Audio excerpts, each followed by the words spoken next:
Hi, Bruno Jr. here. Our podcast, Busting Addiction and Myths, is sponsored by SafeHouseRehab.com. SafeHouse believes that traditional treatments fall short of the needs of clients who face the modern problems of addiction. Modern problems need modern solutions.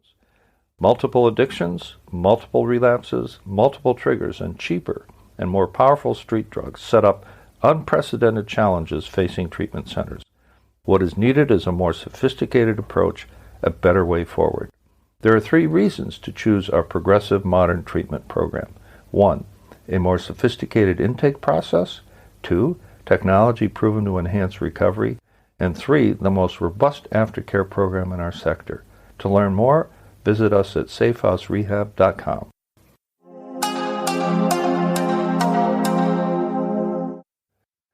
Episode 1, Season 12. Legalizing marijuana, where do you stand? There are 2 aspects to the issue of marijuana legalization.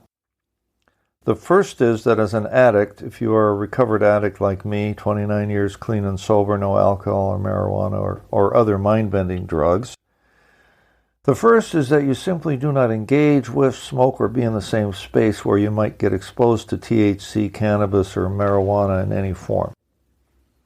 The second, however, is what should I do as a citizen to better understand and educate myself and others on this topic? That's why I present to you the pros and cons of marijuana legalization as covered by a great website called BritannicaProcon.org. They call themselves reliable, nonpartisan, and empowering. So here goes. I will quote the major arguments in this essay, and they are in general order of importance. Pro-argument number 1, in favor of. Marijuana legalization boosts the economy. The total marijuana industry in the U.S. could generate more than $24 billion in revenue. That's total sales in retail dollars. The economists estimate that for every dollar spent on marijuana, up to $2.40 is generated. There are huge tax benefits as well. For example, in Colorado, marijuana brings in more than 3 times the tax revenue than does alcohol. This tax revenue goes back into the economy by state spending on the needs of its citizens, whether it's schools, roads, or law enforcement. Con argument number 1, against. Legalized marijuana creates steep costs for society that far outweigh its tax revenues. Marijuana use harms more than just the person using the drug.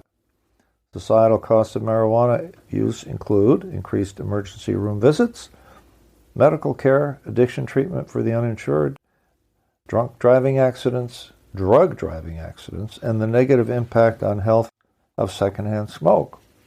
Hadn't thought of that, did you?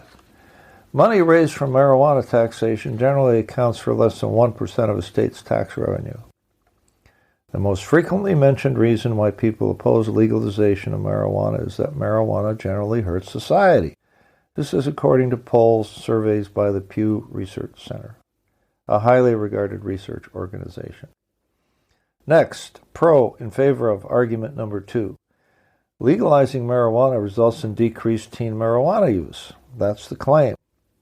The Marijuana Policy Project, an organization that leads marijuana legislation campaigns, says, study after study has confirmed that marijuana policy reforms do not cause rates of youth marijuana use to increase. Past year use of marijuana in Colorado and Washington amongst teens in those states was lower in 2015 and 16 than in the previous year. Con argument against. Number 2, legalizing marijuana increases use by teens with harmful results. The percentage of 12 to 17-year-olds using marijuana is higher in every legal marijuana state than the national average.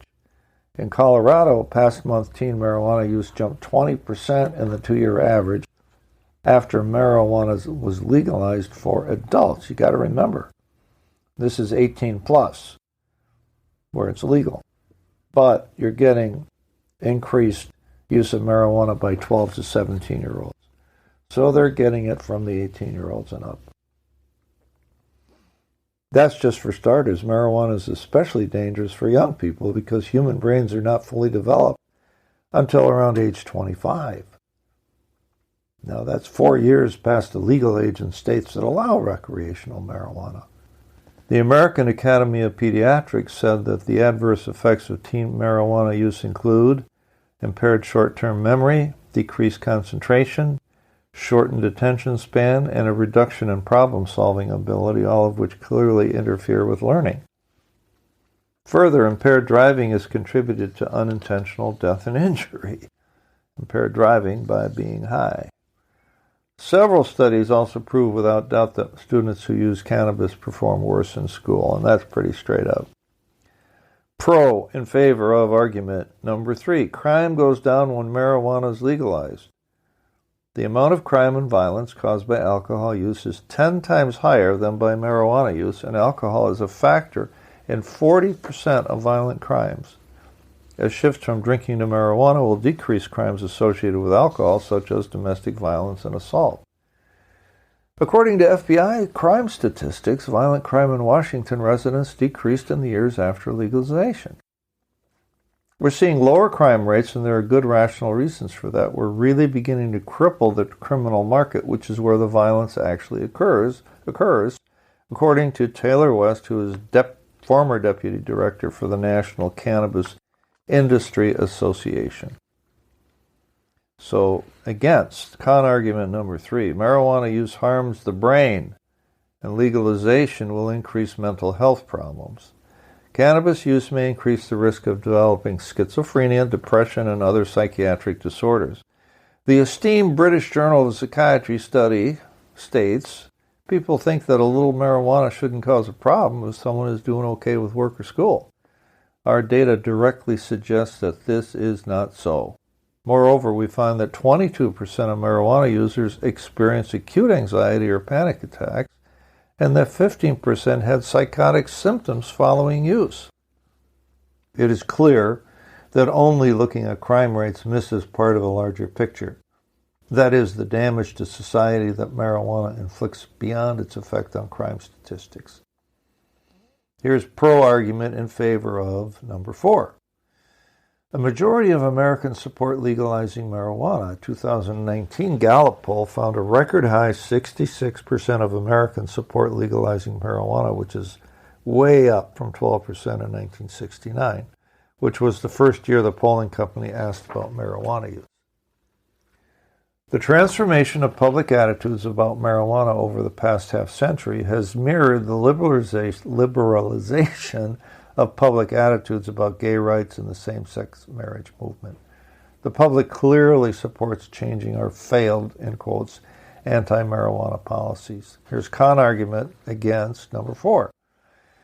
Legalizing marijuana is opposed by major public health organizations. Some of the public health associations that oppose legalizing marijuana, and there are many, the American Medical Association, the AMA, the American Society of Addiction Medicine, the ASAM, the American Academy of Adolescent Psychiatry, and the American Academy of Pediatrics, who don't we have on this list? Perhaps the most succinct statement comes from the 250,000-member AMA, which states, the AMA believes that cannabis is a dangerous drug and as such is a public health concern. The sale of cannabis should not be legalized. And these are just 4 of the major pro and con arguments that represent the debate over issues surrounding the legalization of marijuana for recreational use. Other pro and con arguments are connected in one way or another to either crime or health. Personally, I'm somewhat torn between the harms done by unnecessary criminalization, such as a kid serving 5 years for possessing cannabis with or without intent to sell, and the obvious and pronounced likelihood of harm to the health of users and its danger to society as a whole, including the increased likelihood of addiction. Now, just because something has become popular and has some scant evidence to support it does not make it right. I side with the public health professionals who see the legalization of marijuana, of recreational marijuana, as hazardous to the well-being of society. But now that the cat is out of the bag, let's get serious about studying the true long-term costs to our people. Perhaps the results will have us change our minds. In order for our minds to be changed, the news will have to be bad. By then, the damage will have been done. I do hope I'm wrong. So what have we learned from the pros and cons of legalizing the recreational use of marijuana? We learned that 1, Despite the economic and taxation lift that's evident in the sale of marijuana, the health costs far outweigh the benefits. 2. The data supporting decreased marijuana use among teens due to legalization is very thin. Marijuana use is highest in states that have legalized its recreational use, and that just makes sense. Although there is evidence that the violent crime rate may be lower in states where marijuana is legal, it brings with it dire mental health consequences, the full weight of which have not been fully measured. Number 4, although the public overwhelmingly supports legalization of marijuana, all major public health associations oppose it, seeing it as a dangerous drug and a menace to our people. Number 5, we do not yet understand the long-term consequences of prolonged marijuana use.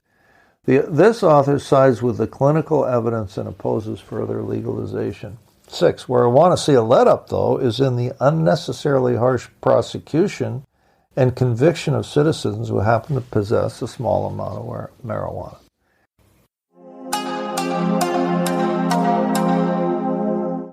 Our podcast is sponsored by SafeHouseRehab.com, a modern approach to recovery. To learn more, visit us at SafeHouseRehab.com.